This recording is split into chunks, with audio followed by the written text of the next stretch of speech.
নোয়াখালীতে বৈষম্য বিরোধী ছাত্র আন্দোলনের ৭ দফা দাবিতে লিফলেট বিতরণ।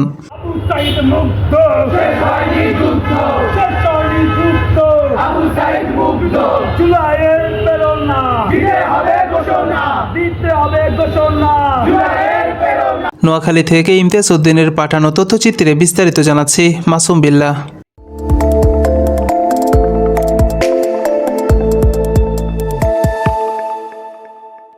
নোয়াখালীর বেগমগঞ্জ উপজেলার চৌমুহনীতে বৈষম্য বিরোধী ছাত্র আন্দোলনের উদ্যোগে ৭ দফা দাবিতে এক শান্তিপূর্ণ আন্দোলন ও লিফলেট বিতরণ অনুষ্ঠিত হয়েছে। ১১ জানুয়ারি শনিবার বিকেল ৩টায় এই কর্মসূচি সম্পন্ন হয়।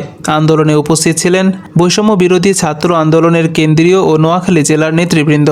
তারা একযোগে বৈষম্যহীন সমাজ প্রতিষ্ঠার লক্ষ্যে তাদের দাবিগুলো তুলে ধরেন এবং সাধারণ মানুষের মাঝে সচেতনতা বৃদ্ধির জন্য লিফলেট বিতরণ করেন। আন্দোলনকারী নেতৃবৃন্দরা বলেন, আমাদের সহযোদ্ধাদের নিয়ে জুলাইয়ের ঘোষণাপত্রের লিফলেট বিতরণ করছি, আমরা গণসংযোগ করছি এবং জনমত নেওয়ার চেষ্টা করছি যাতে আমরা আমাদের জুলাইয়ের ঘোষণাপত্র বা প্রোক্লেমেশনটা অন্তর্বর্তীকালীন সরকারের পক্ষ থেকে তাড়াতাড়ি আদায় করে নিতে পারি। তো আমাদের জুলাইয়ের ঘোষণাপত্রে আমরা স্পষ্টভাবে প্রথম অবস্থায় বলেছি যে আমরা শুধু ফ্যাসিবাদের নির্মূলই আমাদের আন্দোলনের মূল ভিত্তি ছিল না। আমাদের আন্দোলনের মূল ভিত্তি ছিল গত ৫৩ বছর ধরে যে রাজনৈতিক একটা বন্দোবস্ত, একটা কুসংস্কারের মতো একটা রাজনীতিতে জিনিসপত্র ঢুকে পড়ছে, সেগুলা সবগুলা ট্যাবু ভেঙে একটা নতুন রাজনৈতিক বন্দোবস্ত তৈরি করা, যেখানে জনগণের বাক স্বাধীনতা থাকবে, তাদেরকে কথা বলার মতো একটা স্পেস দেওয়া হবে, জনগণের অধিকারের ব্যাপারে, তাদের কনসার্নিং বিষয়গুলোর ব্যাপারে সরকার তাদের সচেতনতা শো করবে।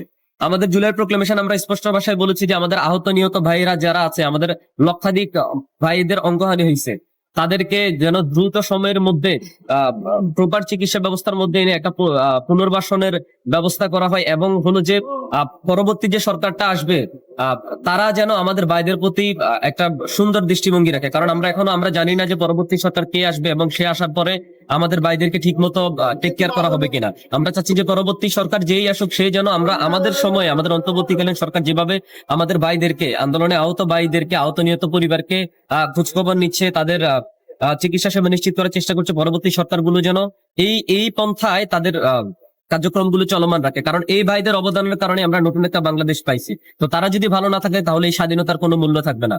আমাদের প্রোক্লেমেশনে স্পষ্ট ভাষায় বলা হয়েছে 47 সালের পাকিস্তান আন্দোলন, 71 সালের মহান মুক্তিযুদ্ধ এবং 24 সালের জুলাই গণঅভ্যুত্থানের ধারাবাহিকতা পরিষ্কার করতে হবে। 71 সালে আমরা আন্দোলন করেছি পাকিস্তানের পরাধীনতা থেকে মুক্তি পাওয়ার জন্য। 24 সালে আমরা আমাদের কনসেপ্টটা কিন্তু একই ছিল, হাসিনা রেজিমের যে পরাধীনতা সেটা থেকে মুক্তি পাওয়ার জন্য আমরা কিন্তু 24-এর আন্দোলন করেছি। তো 71-এর মতো আমাদের 24-কেও একটা স্বীকৃতি দিতে হবে। এর পাশাপাশি হলো যে আমাদের শহীদ যে ভাইয়েরা হচ্ছে তাদেরকে রাষ্ট্রীয়ভাবে একটা স্বীকৃতি দিতে হবে এবং দ্রুত সময় তাদেরকে বিনামূল্যে রাষ্ট্রীয়ভাবে চিকিৎসা ব্যবস্থার আওতায় আনতে হবে, যাতে আমাদের ভাইয়েরা ভালো থাকে। আমাদের এই ভাইয়েরা যদি ভালো না থাকে, তাদের যদি ঠিকমতো আমরা চিকিৎসা ব্যবস্থার মধ্যে না আনতে পারি, তাহলে আমার মনে হয় না যে এই যে স্বাধীনতা আমরা ভোগ করতে পারছি সে স্বাধীনতার কোনো মূল্য আছে। এর পাশাপাশি হলো আমরা 72-এর সংবিধানের সংশোধন চাই। 72-এর সংবিধানে একত্রভাবে রাষ্ট্রপতি এবং প্রধানমন্ত্রীকে যে ক্ষমতা দেওয়া হয়েছে, আমরা চাই যে সেই ট্যাবুটা ভেঙে একটা নতুন ট্যাবু তৈরি হোক, যেখানে জনগণ তাদের কথা বলার মতো স্পেস পাবে, জনগণের আশা আকাঙ্ক্ষার প্রতিফলন হবে, এরকম একটা সংবিধান আমরা চাই। এর পাশাপাশি হলো আমরা দেখেছি যে 5 আগস্টের পরে আজকে 4-5 মাস হয়ে গেলেও আওয়ামী সরকার এবং আওয়ামী খুনিদের ঠিক কি বলে এটাকে বিচার কিন্তু ঠিক মতো এখনো নিশ্চিত করতে পারে নাই।